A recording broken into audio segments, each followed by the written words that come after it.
Seja bem-vindo à nossa segunda aula sobre eclesiologia. Essa aula corresponde às unidades 3 e 4 de nossa apostila. Falaremos, portanto, sobre o caráter da igreja e as marcas de uma igreja saudável. Primeiramente, nós precisamos entender e relembrar aquilo que já foi dito nas matérias anteriores sobre o pacto de Deus, a aliança de Deus e a questão da igreja com Israel.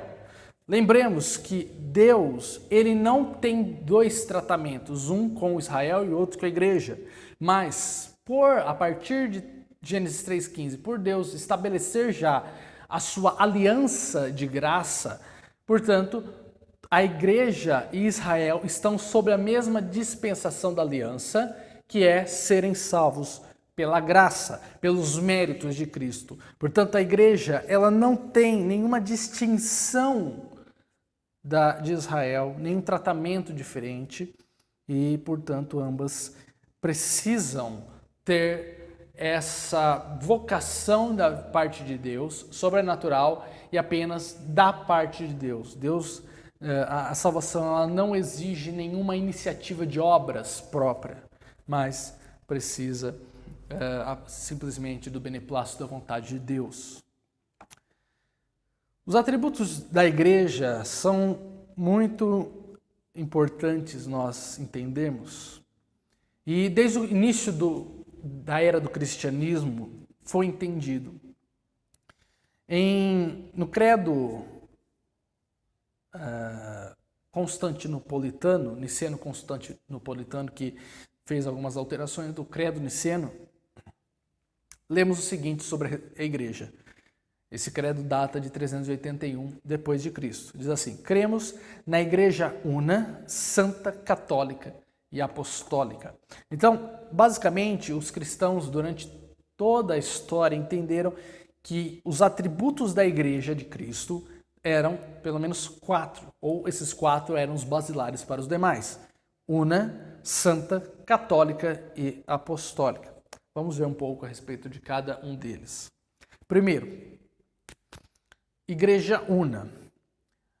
Obviamente que aqui nós devemos falar apenas no sentido de igreja invisível. Não existe uma igreja visível única, a única que traz a salvação. Quando nós ouvimos igrejas que dizem que a salvação é apenas por ser membro delas, denominações ou qualquer organização, isso caracteriza e é um ponto forte para essa denominação, essa organização ser caracterizada como seita. Porque a salvação ela pertence ao Senhor, ela provém de Cristo, ela não pode estar vulnerável a uma denominação. Não é uma denominação que salva, mas Cristo. Portanto, quando nós falamos da unidade da igreja, falamos de forma referente à igreja invisível, como nós dissemos na aula anterior. Quando dizemos que a igreja é una, isso significa que em todo o mundo há um povo só, que foi comprado por Cristo, adotado por Deus, salvo pela graça, e esse povo, não importa a distância, seja espacial ou temporal, eles são irmãos, eles são herança do Senhor. Eles foram chamados como um corpo só. É o corpo de Cristo. Cristo não tem vários corpos. Ele é o corpo de Cristo. O atributo de santidade também é importante. Como eu já havia falado na questão em aulas anteriores sobre a santidade de Deus, e falaremos também na aula de teontologia, dos atributos de Deus, a santidade dá a ideia de separação, distinção do mundo, do profano para o sagrado. Então, a questão é que Cristo nos chama para uma vida santa, uma vida completamente santa, completamente pautada nos seus preceitos, na sua lei. Portanto, a igreja tem o atributo de santidade porque Cristo a santificou. E sendo ela santa, ela reflete a santidade de Deus. Lembrem em Levítico 19, que fala: sede santos porque eu sou santo. Essa é a ordenança do Senhor. Cristo nos chamou para vivermos uma vida santa. John Murray diz o seguinte: a união com Cristo é um tema muito abrangente. Abraça a grande amplitude da salvação, desde sua fonte última, na eterna eleição de Deus, até sua fruição final na glorificação dos eleitos. Não é simplesmente uma fase da aplicação da redenção. Constitui cada aspecto da redenção, tanto em sua realização quanto em sua aplicação.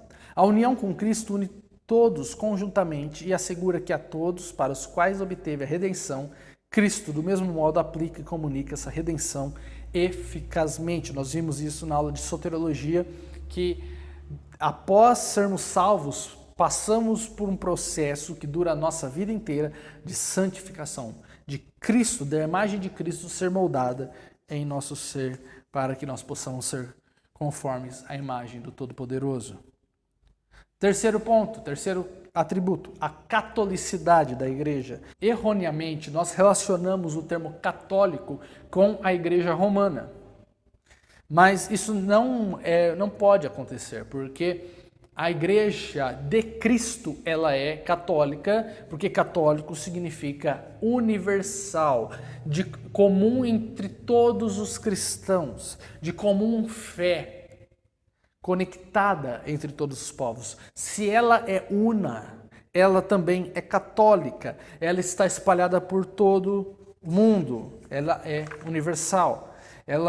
Porque Cristo, em Apocalipse 5, vai dizer 4 e 5, diz que Cristo comprou pessoas de toda tribo, língua e nação.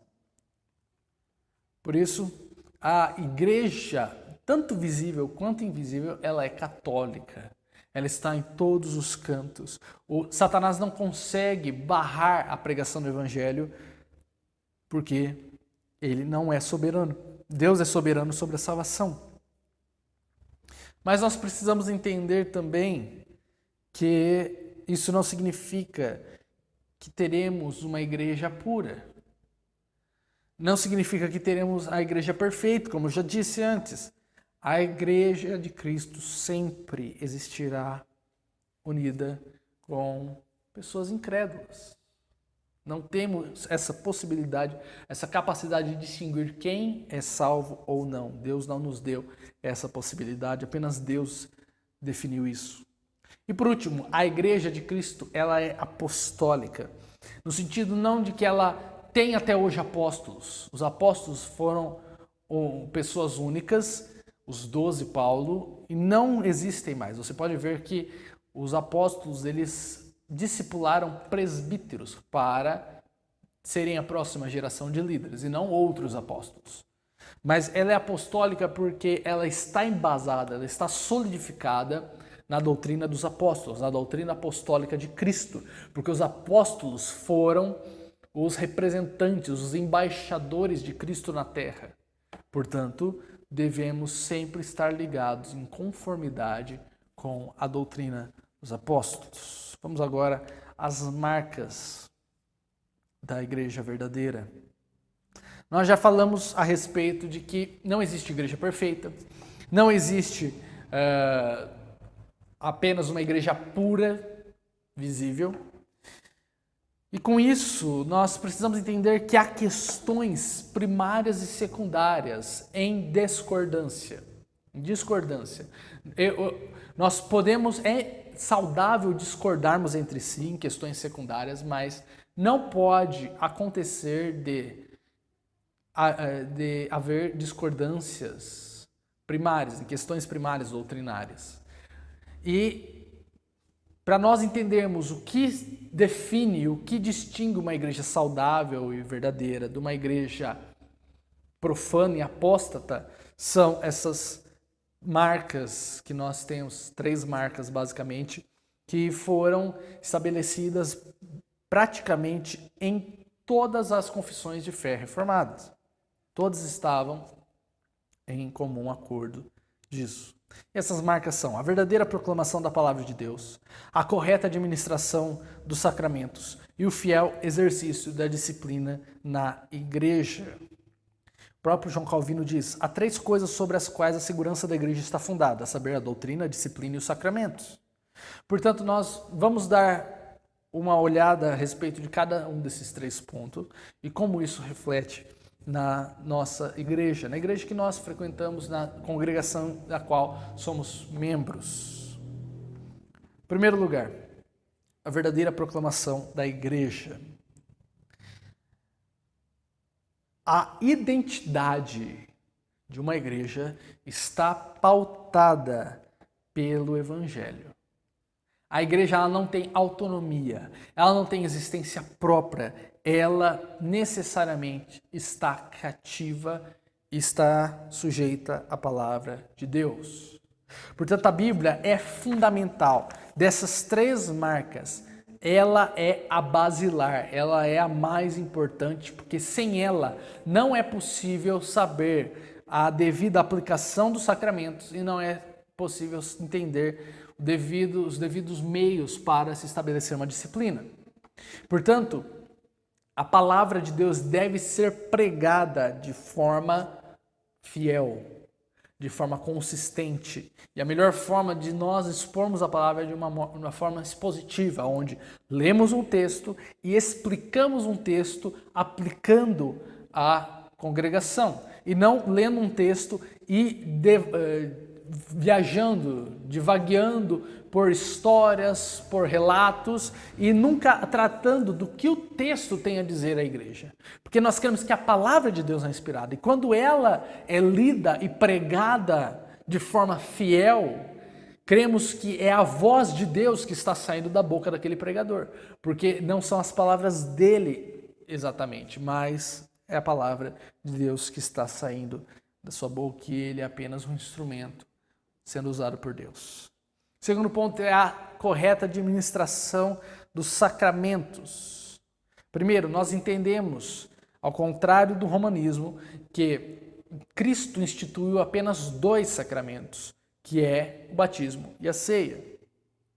A confissão de fé define sacramento da seguinte forma: sacramentos são santos sinais e selos do pacto da graça, imediatamente instituídos por Deus para representar Cristo e os seus benefícios, e confirmar nosso interesse nele, bem como para fazer uma diferença visível entre os que pertencem à igreja e o restante do mundo, e solenemente obrigá-los ao serviço de Deus em Cristo, segundo a sua palavra. Portanto, os sacramentos é um ritual simbólico que não tem poder em si, mas que representa e uma graça que nos é comunicada espiritualmente. O batismo, por exemplo, é importante também deixar claro que Cristo, nessa questão dos sacramentos, não de quantos são, mas desses 2, a forma está aberta, tem uma certa liberdade. Exemplo, nós temos a distinção entre batistas e presbiterianos, que os batistas mergulham, que é o batismo por imersão, e os presbiterianos aspergem a água, apenas molham a cabeça da pessoa. Temos também a distinção entre pedobatismo e o credobatismo, né? Obviamente que há meios que são mais fiéis à palavra de Deus e outros menos. Nós vemos, por exemplo, durante a história da igreja, que o batismo por imersão ele foi mais praticado. O próprio termo batismo subentende uma submersão total do corpo na água. A mesma coisa entre pedobatismo e credobatismo. Nós não cremos que uma pessoa vai para o inferno, apenas uma criança, por exemplo, não vai para o inferno só porque ela não foi batizada. Mas entendemos que o melhor a se fazer é batizar as crianças, no sentido não de que o batismo salve, mas de que o batismo é um símbolo da aliança de Deus. A mesma aliança que nós falamos, que Deus ele vem reafirmando, é a aliança que nós fazemos hoje, porque lembremos que é o pacto da graça que vale desde Gênesis 3,15. Portanto, quando Deus institui a circuncisão a Abraão, isso mostra que aquele ato, mesmo que a criança inconsciente sofre, simboliza que ela faz parte da aliança de Deus. E Paulo vai dizer a respeito disso na sua carta, de que o batismo ele é uma correlação com a circuncisão. Portanto, fomos circuncidados em Cristo mediante o batismo. Há diversas interpretações de qual é a eficácia e até que ponto há eficácia no batismo. E aqui na apostila você pode ver melhor essa distinção entre batistas, reformados e luteranos. E propriamente católicos romanos. E a ceia do Senhor é a mesma coisa. A ceia do Senhor, ela foi instituída pelo nosso Deus, por Cristo. Nós vemos em 1 Coríntios 11 todo aquele ritual que Paulo está falando. E a ceia em si, ela exige um consentimento do indivíduo que está participando, a consciência do seu pecado e a consciência do símbolo que ela é. Ela traz um símbolo, ela reúne os 3 tempos que nós temos. Passado, no sentido que pela fé cremos que o sacrifício de Cristo foi suficiente. O presente é que pela fé nós tomamos a ceia, crendo que estamos nos alimentando espiritualmente de Cristo, não que Cristo vai transformar-se espiritualmente. E no futuro que o Senhor Jesus virá. E aí temos também essa variação de interpretação entre católicos, luteranos e reformados. Os católicos entendem que a substância do pão e do vinho se transformam verdadeiramente no corpo e no sangue de Cristo.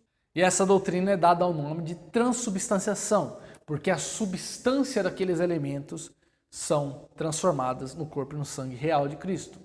Os luteranos, eles têm uma visão um pouco diferente. Eles creem na consubstanciação, em que, segundo eles, a substância física de Cristo é somada às substâncias do pão e do vinho, e os reformados, devido às questões de interpretação de Calvino e John Knox, entendem que a ceia em si ela não se transforma em nada, continua sendo pão e vinho, mas elas comunicam espiritualmente Cristo a nós. Elas têm o significado de comunicar espiritualmente Cristo a nós. Porque não cremos que Cristo foi sacrificado novamente por nossos pecados. Cremos que o seu sacrifício é único. E por fim, sobre o exercício da disciplina. A questão é que, infelizmente, esse é um ponto que não temos tanto controle mais em nossos dias, por causa daquilo que eu já comentei, em que as pessoas não se submetem à autoridade dos seus líderes. Mas a disciplina é uma das marcas da igreja fiel. Uma igreja que é conivente com o pecado mostra, é um sintoma de que ela já não leva tão a sério a questão das Escrituras. A Confissão de Fé de Westminster diz o seguinte: os oficiais da igreja devem proceder dentro da seguinte ordem: segundo a natureza do crime, isto é, do pecado, e demérito da pessoa, repreensão e suspensão do sacramento da ceia do Senhor por algum tempo ou exclusão da igreja. Então, quando alguém está em algum tipo de pecado que deve ser classificado como passivo de disciplina, aquele conselho, a liderança, os presbíteros devem corrigir essa pessoa, assim como Cristo fala em Mateus 18, 15 a 20. Essa pessoa deve ser confrontada ao arrependimento. Se ela chegar ao ponto de não reconhecer o seu erro e não se submeter às lideranças, ela deve ser afastada da participação do sacramento, da ceia, porque a ceia simboliza também a comunhão entre o corpo de Cristo. E essa pessoa não está em comunhão com o corpo de Cristo porque ela está num pecado escandalizante. E se essa pessoa ainda reincidir no seu pecado e não se arrepender, ela merece a exclusão, ela precisa de exclusão. Essa disciplina, portanto, ela não é física, mas ela é espiritual. E aí que entra a questão da chave do reino dos céus e da terra. Portanto, nós precisamos entender que a disciplina ela não tem como objetivo ridicularizar, humilhar a pessoa, não no sentido assim degradante, mas humilhar, trazer ela aos pés da cruz de Cristo. A disciplina ela tem o foco tanto do bem-estar da igreja quanto do bem-estar espiritual do indivíduo que está sendo disciplinado para que ele reconheça o pecado em que ele incorreu. E ele não permaneça nesse pecado para que ele não morra em seus delitos e pecados e vá para o inferno. Portanto, uma igreja saudável, ela precisa então levar a sério a palavra de Deus, pregar a palavra de Deus de forma séria. Ela precisa estabelecer e entender os sacramentos de forma correta, assim como Cristo delimitou, segundo a tua palavra. E, por fim, a igreja precisa corrigir o pecado. Ela não pode ser conivente com o pecado, ela precisa disciplinar e chegar, se necessário, excluir aqueles que estão apenas para causar escândalos e para destruir a igreja do Senhor Jesus Cristo. Bom, ficamos por aqui nessa aula, espero que você tenha entendido. Acompanhe na apostila aquilo que temos dito para que fique mais claro o possível. Então, até a próxima aula em que falaremos um pouco mais sobre a autoridade da igreja e o seu governo. Fiquem todos com Deus. Tchau!